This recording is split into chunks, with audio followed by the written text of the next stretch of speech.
y las señales, como le gustaba llamar a Mateo, uno de los autores de los 4 evangelios, le gustaba llamar señales en vez de milagros en sus escritos, lo que hoy sería imposible nombrarlas a todas en un mensaje, como les dije, de 3 o 4 horas. Pero no, van a ser 30 minutos como mucho, eso espero. Pero voy a tratar a lo mejor de sí resaltar las que considero como más importantes. Y como les decía, aprovechando esta fecha alegórica, vamos a hablar sobre lo que pasó en esta última semana que hoy conocemos como la Semana Santa, ¿sí?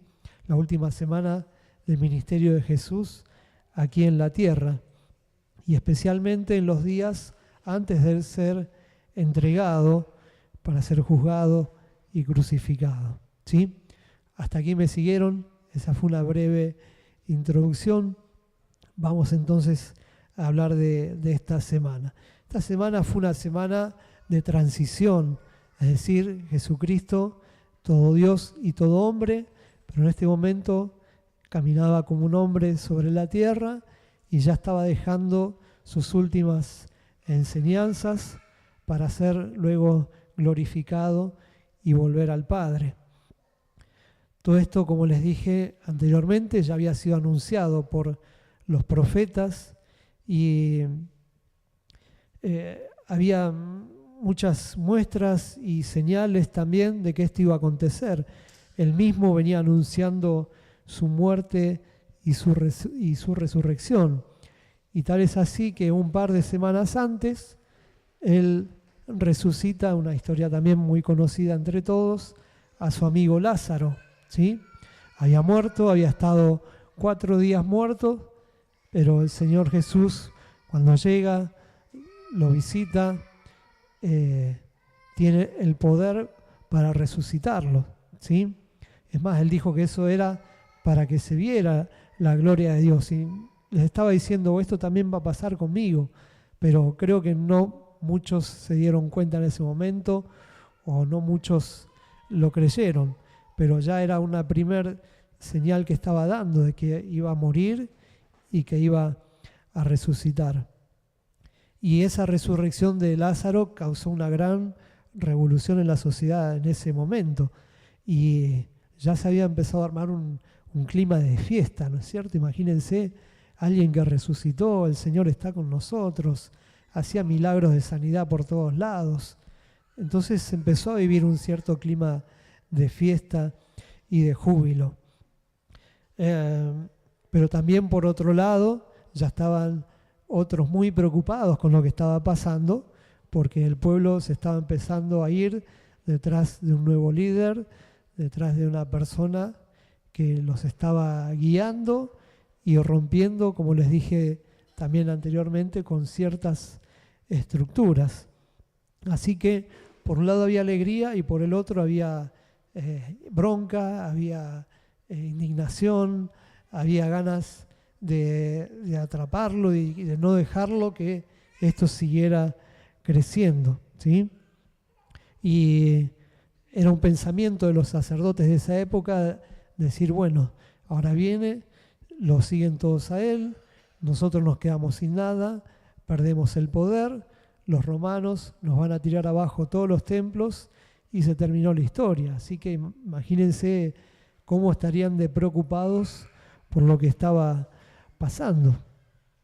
Y bueno, así que de esa manera empezaron a idear algún plan para poder por lo menos encarcelarlo, y muchos ya querían matarlo también. Bueno, así comenzaba esa semana intensa. Por un lado, alegría, y por el otro, como les digo, ya con la idea de terminar con esa alegría, ¿no? La gente se agolpaba para verlo, se agolpaba para recibirlo, y este domingo, donde comienza esta última semana, cuando él llega a Jerusalén, le arrojaban las palmas, lo recibían con cánticos, era todo un clima de fiesta. Podríamos llamarlo como un domingo de alegría, un domingo de júbilo. pero es interesante ver cómo el autor del libro de Mateo se encargó de detallar 3 características a lo largo de todo este Evangelio del Señor Jesucristo, que tampoco puedo profundizar hoy por cuestiones de tiempo, pero se las voy a mencionar. En toda la Escritura, Él habla del verdadero Rey, ¿sí? Habla del verdadero sumo sacerdote y habla del mayor profeta de todos. Él quiso dejar bien claro quién era el Señor Jesús, de quién se trataba, ¿sí? Y se conoce que Mateo fue apóstol, que dirigió campañas misioneras y que predicó el Evangelio durante 15 años en Palestina, luego de la muerte y resurrección de Jesucristo. Y en esa época había muchas tensiones y problemas entre judíos y cristianos. Y probablemente por eso él también decidió llamarlo el Hijo de David. Si van al capítulo 1, él se tomó el trabajo de armar la genealogía, el árbol genealógico de Jesús, para demostrar que venía de los judíos también, ¿sí? Tal vez fue una manera de poder acercar esas posiciones que había tan encontradas entre judíos y cristianos, porque lo más importante era que la salvación era para todos. Amén. Pero bueno, vayamos al capítulo 21 de Mateo, donde comienza la historia. Y algunos ya la conocen, algunos habrán visto la película, otros ya la habrán leído, pero yo hoy voy a tomar estos primeros 4 o 5 días, lo voy a dejar hasta el día jueves, que es el día que arrestan al Señor Jesucristo, para que el domingo el predicador continúe o les dé otros detalles ya de lo que fue su muerte y resurrección. Pero vayamos a lo que pasó entonces a partir de esa última semana, el día domingo. El día domingo es la entrada triunfal, lo que se conoce como la entrada triunfal a Jerusalén. Ahí creo que teníamos, Danilo, la diapositiva. Lo conocemos como Domingo de Ramos o Día de Júbilo, ¿sí? Fue un día de fiesta y aquí quiero resaltar 2 pasajes. El primero está en Mateo 21, versículo 5, y dice así: decida la hija de Sión, he aquí tu rey viene a ti, manso, aquí en la Biblia hasta lo tengo resaltado, y sentado sobre una asna, sobre un pollino, hijo de animal de carga, ¿sí? Describe al Señor Jesús, ni más ni menos que al Rey de Reyes, entrando humildemente y mansamente, montado en un pollino, en un asno, y sí, dice aquí hijo de asna, por eso se me hizo la confusión, pero entró en un asno y no en un caballo de guerra, ¿no? Como tenían acostumbrados los reyes, era un símbolo de poder, de lujo, de lo que quieran llamarle, de exaltación, y él eligió entrar en un burro, lo más humilde, ¿no? Qué diferencia con los reyes y gobernantes que tenemos hoy, por decir algo. Pero bueno, un gran contraste, ¿no es cierto? Lo que hacía el Señor Jesucristo a diferencia de los demás. El segundo pasaje que quiero remarcar es Mateo 21, versos 9 al 11, donde dice que la gente que iba delante y la que iba detrás aclamaba diciendo: Hosana al Hijo de David, bendito el que viene en el nombre del Señor. Hosana en las alturas. Cuando entró él en Jerusalén, toda la ciudad se conmovió, diciendo: ¿quién es este? Y la gente decía: este es Jesús, el profeta de Nazaret de Galilea.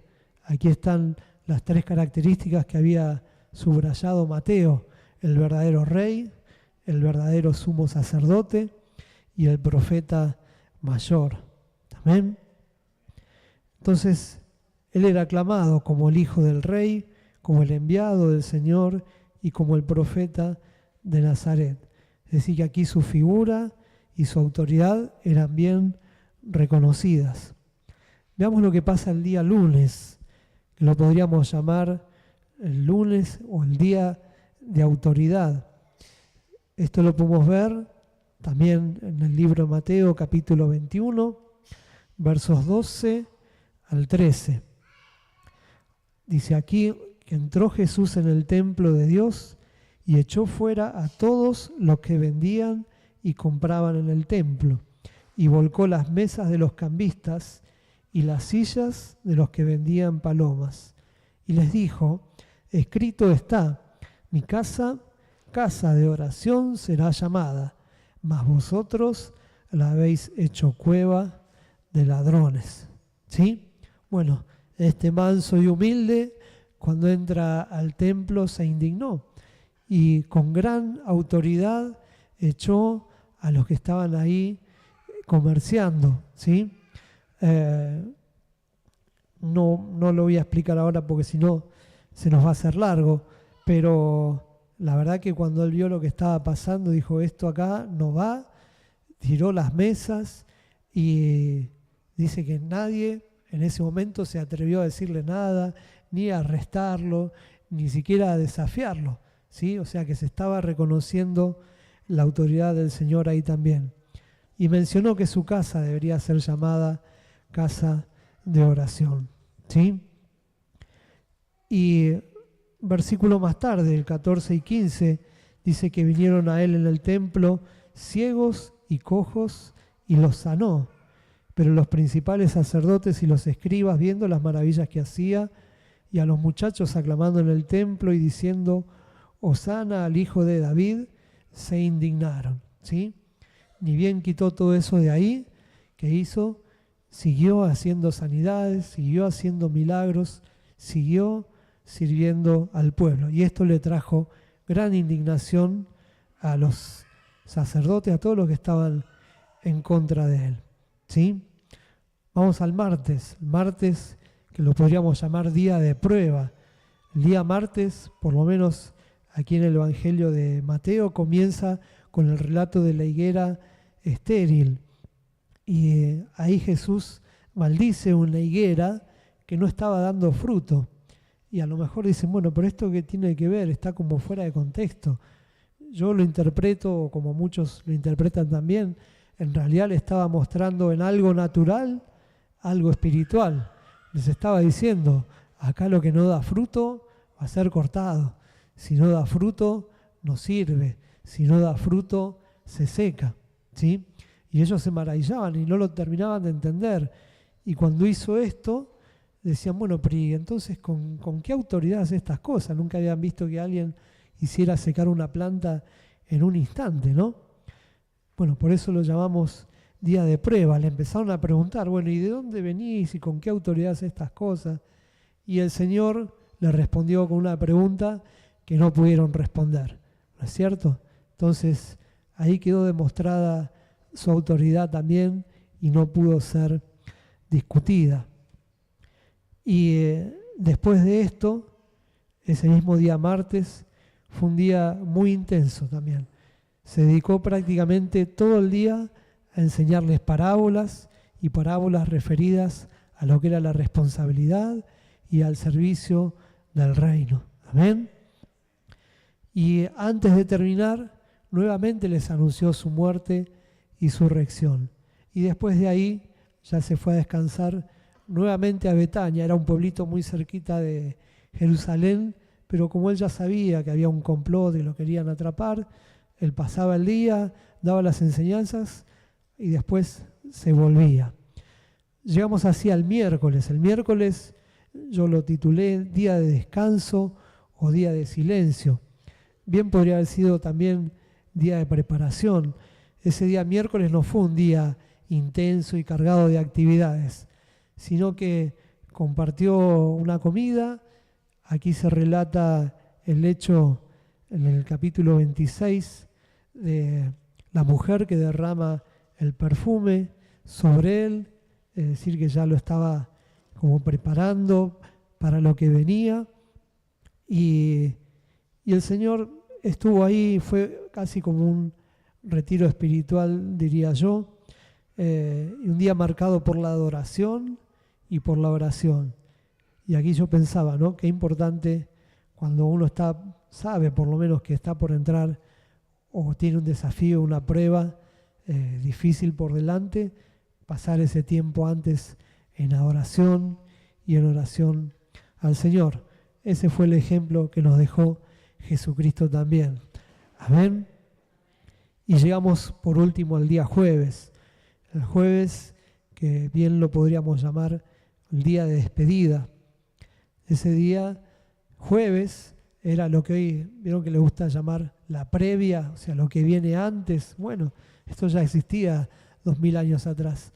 Ese día jueves se juntaron a compartir la cena. Era la previa a la Pascua. La Pascua se celebraba el sábado. Ese día sábado se comía el cordero, pero el día jueves era el día que compartían el pan sin levadura. Y era un pan que estaba saborizado con hierbas amargas. ¿Saben por qué? Porque con eso ellos recordaban lo que habían pasado en momentos difíciles, momentos de esclavitud, de cautividad. Entonces no querían olvidarse de dónde el Señor los había sacado. Así que ese día se compartía el pan y el vino. Y es ese mismo día que el Señor deja instituida la cena del Señor, algo que vamos a tener el privilegio de compartir también hoy. Vamos a leerlo rápidamente. Se encuentra en Mateo 26, versículos 26 al 29, que dice: y mientras comían, tomó Jesús el pan y bendijo y lo partió y dio a sus discípulos y dijo: tomad, comed, esto es mi cuerpo. Y tomando la copa y habiendo dado gracias, les dio diciendo: bebed de ellas todos, porque esto es mi sangre del nuevo pacto, que por muchos es derramada para remisión de los pecados. Y os digo que desde ahora no beberé más de este fruto de la vid hasta aquel día en que lo beba de nuevo con vosotros en el reino de mi Padre. Amén. Miren cuántas cosas pasaron en estos días y ahí queda, como les decía, instituida la cena del Señor. Y luego de esto, dice que cantaron un himno y se retiraron al Monte de los Olivos. Y ese mismo día también Jesús le dice a Pedro que lo iba a negar 3 veces y se retira al monte Getsemaní. Más tarde, como ustedes saben, es arrestado y llevado ante el sacerdote Caifás para ser juzgado y luego terminar siendo condenado y crucificado. ¿Sí? Pero bueno, en conclusión, para no hacerlo más largo el mensaje, sí quiero rescatar 5 factores que me parecen determinantes y que estuvieron siempre presentes en estos 3 o 4 días. ¿Amén? ¿Están listos? ¿Quieren tomar nota? Yo creo que ahí Danilo los tiene preparado en la computadora. El factor número 1, la humildad. ¿Sí? Un rey que ingresó en un pollino y que nunca perdió su humildad. Hasta el último minuto de su vida, inclusive permaneciendo callado ante las acusaciones injustas. Amén. Así que la humildad siempre esté presente. El factor número 2, la oración, también siempre estuvo presente. En todo momento, en los buenos y en los malos. Cuando entró al templo, dijo que sería llamado casa de oración. Y lo último que les pidió a sus discípulos fue que no dejaran de orar. Amén. Así que es otro factor muy importante y que debemos tener siempre presentes. El factor número 3, actos de servicio.